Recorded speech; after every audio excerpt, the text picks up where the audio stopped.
যা শেষমেশ আমাদের এই সমস্যায় পড়তে হলো।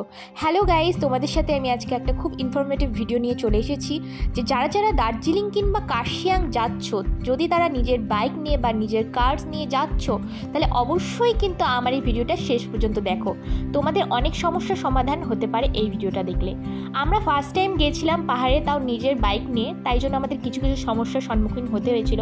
প্রথমে আমরা চলে গেছি দার্জিলিং লেফট চাকার জগৎ, যেটা হচ্ছে পাইন গাছে ভরপুর। এখানে শুনেছি মেঘ দেখা যায়, কিন্তু মেঘ কেন, মেঘের মও দেখতে পেলাম না।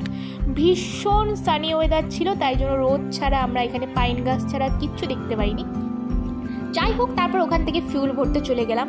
ফিউল টুল ভরে, রোদ আছে তো কি হয়েছে, রোদে কিন্তু পাহাড় আরও বেশি এনজয় করা যায়। এই যেই সাইট সিনগুলো এনজয় করতে করতেই আমাদের এইখানে চেকিংয়ে অনেকক্ষণ দাঁড়া করিয়ে রেখেছিল। যেহেতু আমাদের কাগজপত্র, লাইসেন্স সব কিছু ঠিকঠাক ছিল, তাই জন্য আমাদের কোনো প্রবলেম হতে হয়নি।